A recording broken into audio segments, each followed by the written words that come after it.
All right, and in just a moment, we'll hear from Professor David Moore. Remember, it's 1 year since Zimbabwe President Robert Mugabe was ousted from power. We'll talk to him about this particular story. In fact, it is the story that we're going to go into. And as I've just mentioned, Professor David Moore is actually joining me now. Let's talk to you, Prof. Good morning. Morning. How are you doing? Good, thank you. All right, Prof, let's talk about Zim. So it's this particular week marks the first anniversary. To be precise, it was on the 13th of November that we started seeing the ructions in Zimbabwe and the tectonic plates, as some would love to say, in the political landscape there. Talk to us about, firstly, the generals this week that have really caused outrage, saying that the army was not the one that opened fire and people dying on the 1st of August. This is now a day after the elections were held there this year. Yeah, I think that's the pivot on which much will depend. Yeah, we have the general saying, no, we were shooting 45 degrees up into the air, yet we have the pictures from the various media outlets having them pointing directly. We're still not sure who they were. This indicates divisions, I suppose, within the ruling elite, the new ruling elite, between the Vice President Chiwenga and Mnangagwa. The army seems to be losing some legitimacy over this whole process, so this could it actually could work in Mnangagwa's favor if he's trying to indicate that it wasn't him, it was some rogue elements, they will put them under control. That's one angle. The other angle is, I'm sure you've heard that Nelson Chamisa, the president of the MDC Alliance, and Tendai Biti have been asked to come in. And I think there will be pressure put on them to say or to allege or allude in some way to, you know, the vanguard, the violent people within the MDC. Did Chamisa and Tendai Biti encourage elements with the MDC to come out and do this? That might be an angle that they will push. One of South Africa's former presidents is the head of this commission, and you know, he's considered a very wise and judicious moderator for things like this. He'll have a tough time, but I think this is the hinge, because the regime had this election in July, at the end of July this year, in order to legitimize the popularity of the coup, which they say wasn't a coup, right? And this is where I actually want to lead into, Professor, because there is this raging debate a year after the events that took place there. The debate is, was the November, or were the November events effectively a military coup, or, as some would have it, was it a military-assisted transition? Which of these two would you go with? Well, the Roman Catholic Church magazine in America called it an unexpected but peaceful transition. I wouldn't call it that.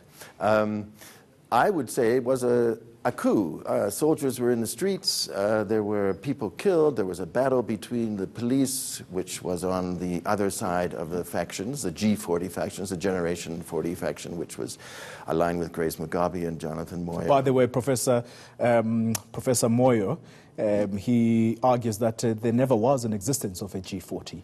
This was a creation of the media. Yeah, well, and he is a creator of the media, and he's a creation of the media, and of course he's the guy who put on the restrictions on the media back in 2000, and now he's a born-again constitutionalist. It's very interesting. We have lots of born-again constitutionalists in this part of the world. But yeah, he gave this long interview with Alex Magaisa, who's been affiliated with the MDC for a long time, on the Big Saturday Read. And clearly he's out to get his side of the story out. He promises 2 books in the future, and he goes on that line. But of course, these factions are very loose and fluid factions, as is apparent now, because within the winning faction, the Lacoste faction, the crocodile faction, we are seeing tensions between Chiwenga and Mnangagwa, which will be exposed more and more in the commission, I would think. But if we go back to whether it was a coup or not, you know, some people say if it walks like a duck, it is a duck, right? But there are many different varieties of ducks. In fact, some ducks are even swans, or vice versa. We have the ugly duckling, which turned into a swan. I think they were hoping, look, SADC wasn't really didn't have the appetite to intervene. The AU wasn't going to intervene. Everybody wanted to get rid of Mugabe. The people who were in the streets a year ago, on the 18th, people were in the streets. Jeff Nyarota, in his book about the coup, says 500,000 people were on the streets. Now, it was a very well orchestrated demonstration. You remember the signs, very well printed, beautiful photographs of Chwenga, the hero, beautiful photographs of Mugabe, the anti-hero, well organized by the military and the war veterans, who are also in somewhat of a loose arrangement now, throwing barbs at each other. But it's very important to note that when the demonstrators got close to State House, and I think the plan was to actually go in State House and make sure that Mugabe was permanently out, the Brigadier General stood up and said, "This is it. You're not going any further. Thank you very much for being disciplined." So it shows that tension between the popularity of a movement, which got rid of, or which the coup planners tapped into to get rid of Mugabe, has to be disciplined. And that, of course, came to its ultimate expression with the August 1st killing of six demonstrators. Not all of them were demonstrators, some of them were innocent, right? That also illustrated the conflict between the police, who were on the G40, loosely on the G40 side of whatever this conglomeration of people who wanted to take over was. The police couldn't handle it. The question is, did the police ask the military to come in? Were the military supposed to shoot, were they prepared? So it's also the crux of the divisions within this society and within this polity that are going to be exposed with this commission. So that's a really important thing. The other thing you're probably going to ask me is about the economy.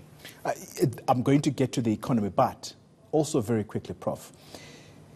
On the 13th of November, lots of people argue that the country fell under direct military rule, which they claim still maintains or still remains in charge today, despite President Mnangagwa being inaugurated. Who's really in charge here? Is President Mnangagwa in charge? Was he legitimized by the July 30th elections? Or is the military still in charge? Well, it's probably a balance, a delicate balance, a precarious balance. The election was very, very close. The Electoral Commission counted it 3 times. He got 3 different numbers. The Constitutional Court said it was free and fair.